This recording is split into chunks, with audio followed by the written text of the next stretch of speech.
Hey guys, this is miicrow. I thought I would walk people through the beginning of Boulder Gates 3 and like how you're actually getting your character set up, what some of the stuff actually means that you're getting set up, and more from a newcomer, never played Dungeons and Dragons before, or D&D, or whatever you want to call it, or never played a game like this before, what you want to see from it. This game is an RPG. It is similar to Divinity Original Sin 2 in gameplay, but has the dice rolling mechanics of D&D. What that really means from a gameplay perspective is your attributes, what you put them towards, do matter for parts of the game. They're related to how you progress the game in terms of like opening stuff up, like lockpicking will be using your dexterity. There's proficiencies that will add stuff, but I'll talk about that as we get through it, start getting through it. When you actually boot up the game, you will create like a new game. I have quick saves in here. There's some like loading screens. You'll see some like pretty cool cinematics that I'm gonna skip through here and not spoil them for now. But you will see those when you get through that. When you actually kind of come into the game, this is the spot where you have all these different buttons that you probably need to be looking at. If you want to do like a quick playthrough, you could just select one of the custom-made origins. They're just not available in the early access build, but they'll be available in the live build. These are characters that you'll actually run into in the world and could add into your party, so you can kind of take them either way.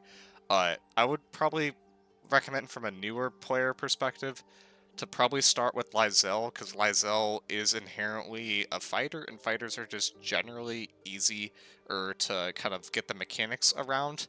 But that being said, definitely feel free to create your own custom characters. There's a lot of fun combinations that you could do with that, and it's something that we would like all learn, and it's definitely a big part about this game.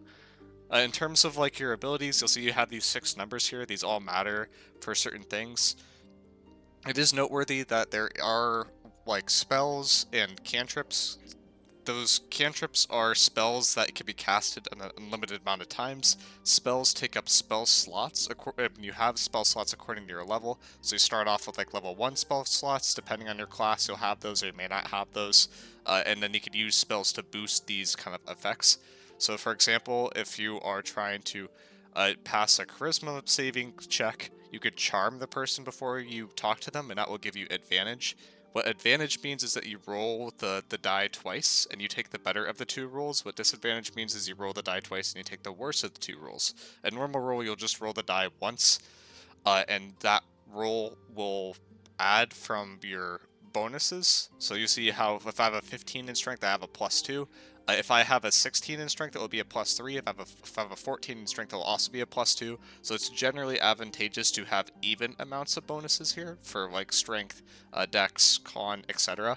You won't use every single bonus for every single character. Most of the characters you care about the bonus that has the star. The star will depend according to whatever class that you pick. So if I were to say choose a druid, you'll see that the star changes to wisdom. You'll also see that some of the modifiers change according to what's preset in Baldur's Gate 3. It is a little bit more forgiving than D&D. You start with generally a little bit higher attributes than you would in D&D, but it definitely feels balanced.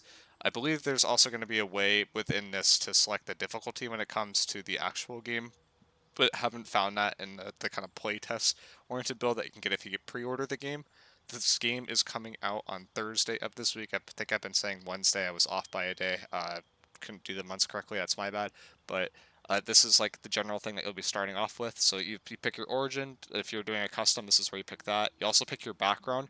This background is interesting in this game because if you do what corresponds to your background, you get this thing called inspiration. Inspiration allows you to re-roll any roll that you make in the game, and any character in the game can gain you inspiration, and you can use that inspiration points on any character making a roll inside of the game itself. Noteworthy, you can't use those for attack rolls as far as I'm aware, but you can use them for kind of like conversational uh, events. So if you're talking to someone and you're trying to deceive them and you need like a 15 to pass and you get like a 14, you could use one of those inspiration roll it again and try to hope for the better thing. Or what I ended up using them a lot for was like lock picking if I did not have a tool to replace the lock that was present. Like that was something that was kind of noteworthy to use so that you can get through points a little bit faster, you get access to that better loot earlier. So that's what these points generally mean.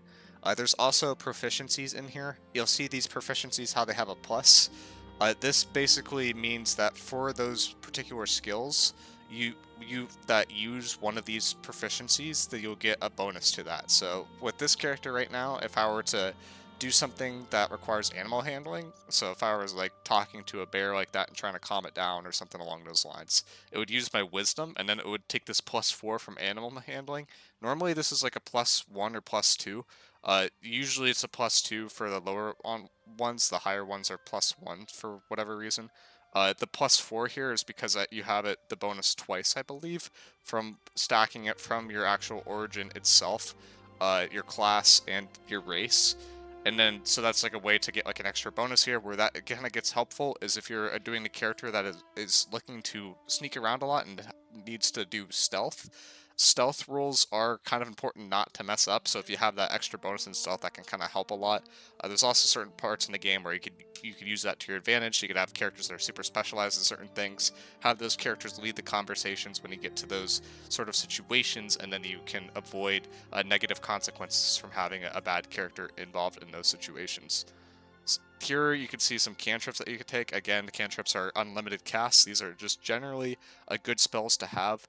Your spell slots you won't use a ton. The spell slots you could use on any spell that you have access to for that particular level. So a level 1 spell, you could, for if you have like 4 level 1 spells and you have 2 level 1 spell slots, you could use any of those 4 spells 2 times is the base idea. You could also use a higher level spell slot for a low level spell, and it will just boost the effects of that. So if you have like a charming effect, it might boost the duration. If you have like a darkness spell, for example, it will boost the radius of that if you upcast it. So that's something that's noteworthy too. But generally, you end up casting the level of spells that corresponds to that level of spell cast, if that makes sense.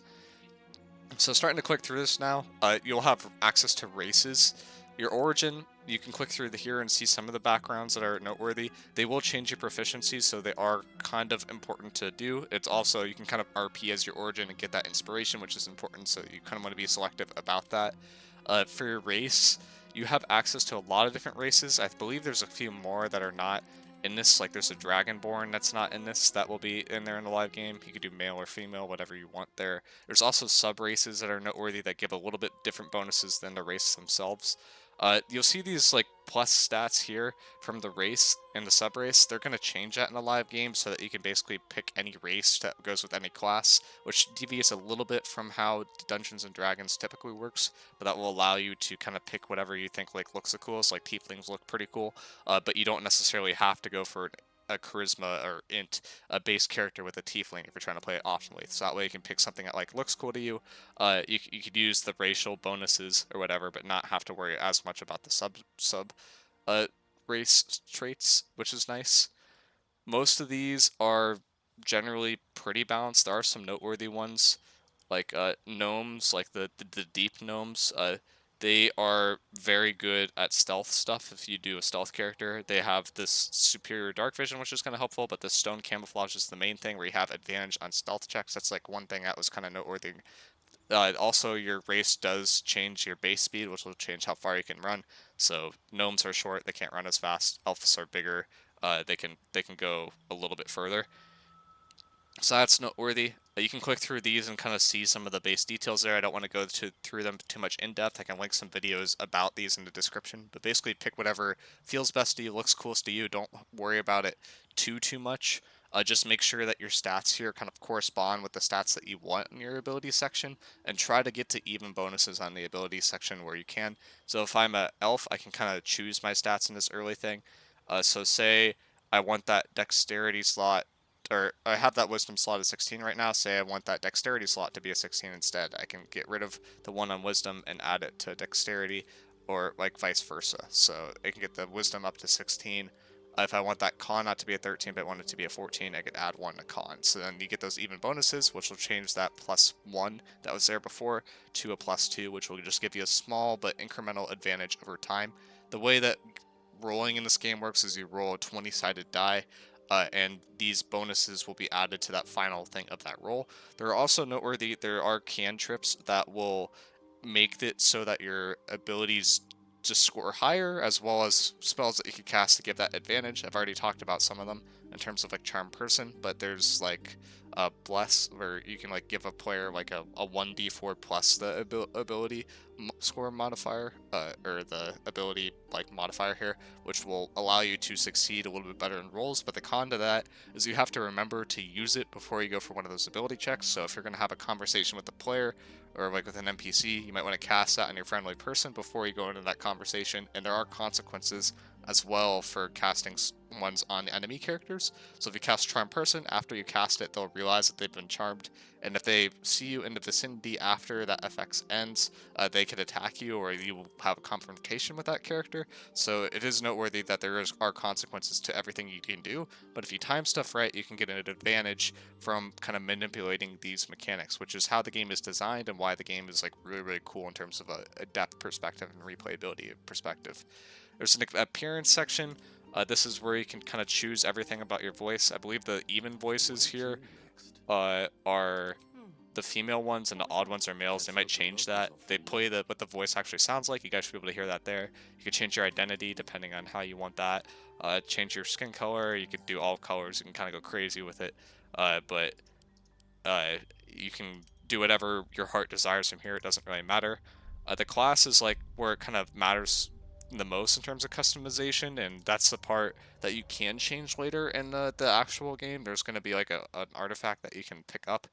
I believe in the, I don't know if it's in the second act or like where it is, but you are supposed to be able to change your class and your build later on, so you don't have to worry about this stuff too much, as well as the builds of NPC characters that are in your party to fit your desires. But the NPC characters, if you change their class, it might mess up some of the story stuff, because the stories are set up for certain characters to have their actual in-game base class. But if you want to customize that and build like a super optimal party, you definitely can as well. So like high level of the classes, Barbarian, it likes to use this ability called Rage a lot. It's just like generally a very kind of upfront, does a lot of damage, has a lot of HP, kind of brawler oriented class. Bard is a very support oriented class. Cleric is a support oriented class that also has decent offensive stuff. Cleric, it's in D&D, are generally the most run class, as well as one of the more powerful classes, because they have access to heavier armors as well as good damage at the same time, which you don't find from a lot of other classes. So in general, if you don't know what to do and you just want to build something as strong, Cleric is a generally good choice. But that being said, if you haven't played the game before, Fighter is probably the easiest thing to go.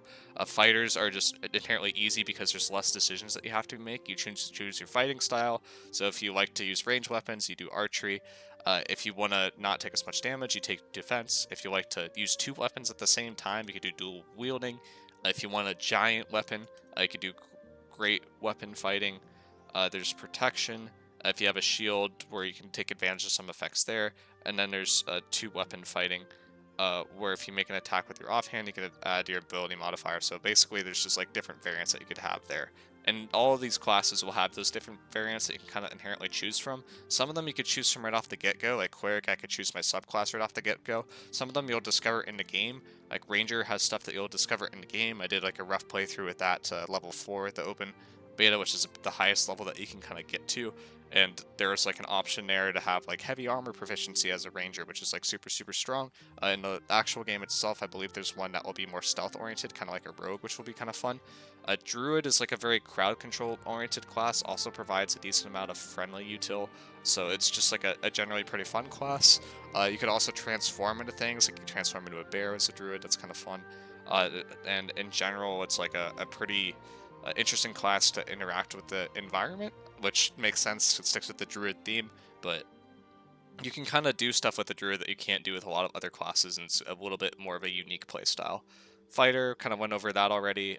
It's just generally a pretty solid class. Not too much stuff involved with this, but you can get a lot of advantages from the fighter because you have heavy armor proficiency, which basically makes it so that you can't do damage, or you can't take as much damage as quickly, which is nice. There is a setting inherent in the game where they have like a mechanic where if you don't do damage multiple times in a row, then it will make it more likely for you to do damage later. That's a setting that you could turn off. If you play a tankier character, it's probably better to turn that setting off, just so that you are able to live more, take less damage overall.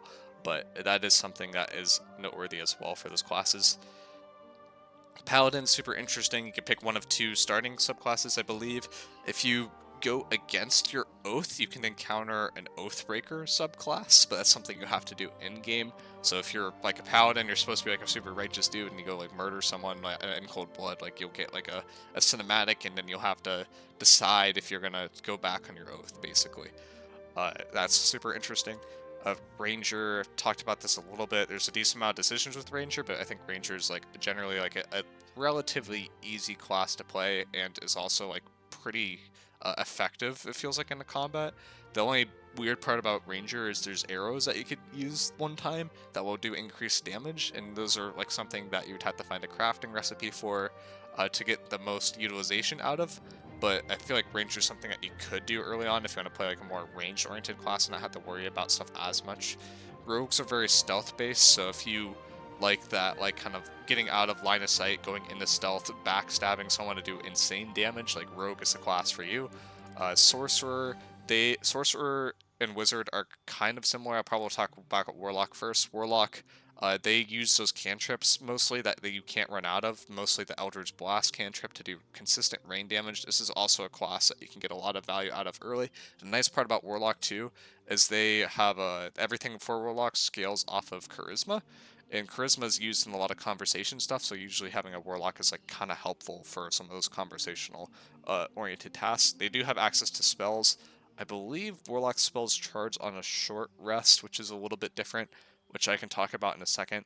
But those are generally good. Wizards are very, very squishy, but have access to tons of spells, tons of utility. So they're just very high damage glass cannons, basically. If you play a wizard, it is noteworthy that you don't have any armor proficiency, but there is a spell called Mage Armor, which will increase that like armor that you currently have. The only problem with this is it takes an action, and D&D, I believe it's a bonus action, so it's like it's nerfed significantly. And the problem with this is the AI isn't dumb in this game and will target the characters that are the squishiest first. So if you play a mage, you have to be really careful to not get one shot or two tapped. I was definitely getting one shot or two tapped with with a wizard, not mage. Sorry, in this game with a friendly character that you can get later on. You can encounter those NPCs when you spawn in the world and add them to your party. It's kind of interesting. A sorcerer is similar to the wizard, except sorcerer has access to less spells, but can cast, and like less higher level spells, but can cast spells multiple times. So you can cast one spell twice during a turn, which allows you to like kind of cheat some of the mechanics as a sorcerer and makes it kind of interesting and kind of fun. Definitely a fun class to check out, but I'd say it's a little bit more advanced. Wizard's also a little bit more advanced, but stuff like a Warlock is definitely viable early on as a spellcaster. Isn't too difficult to learn, kind of teach you the ropes. Fighter is good in terms of like a range combatant, and then I'd say Ranger is like a generally easy class to learn as well. That being said, you can play like any of these classes that feel good. There just might be a little bit more of a learning curve in terms of optimizing them for some people. There's also this skill section where you do the proficiency. If you get a proficiency in the skill, you add the advantage of it. So I don't have athletics right now. If I check this, it will go to a +4 because I already have the athletics from something else. Or I believe that's how it works, but there's like a bonus section right here where you can get that increase to the actual roll itself. And there's also this list of skills without proficiency. Don't worry about this too much. Just know that you want to have general coverage for these proficiencies and try to have characters that interact when you have the conversations with people with the proficiency that would apply to that situation. So if you're like talking to a bear, you probably want someone with like the nature oriented proficiencies or animal handling. But if you're talking to like a person, you probably want like strong charisma. Maybe you want to be intimidating people. Like that's not a bad option. Maybe you want to want to deceive them. That's like off of Dex, and that would not be a bad option for certain characters. So there's some stuff that you could play around with there that could affect how you kind of take a conversation. And based off how those conversations will go, people either like you or not like you in the game, and there's like this whole other mechanic in terms of like romance and like stuff like that, which I don't even want to like begin talking about because it's like way too advanced. But that's like the kind of high level of like what will happen when you actually create a character in general. In terms of like other things, did I miss anything here? I don't believe I missed anything that was too important. You can select your character name if you care about that, but uh, the main thing here is like try to have fun with it, but just know that your abilities kind of matter to a certain degree. If you want to restart, that's fine. If you want to like rechange your character in the game as well, you can also do that. So don't worry too much about it. But overall, this game looks super promising. We'll be out on Thursday for the full game, and I would expect it to get Game of the Year, to be honest, with the standard that is being held by this studio. So, uh, super exciting, and I hope to see you guys playing Baldur's Gate 3, and I'll see you guys later.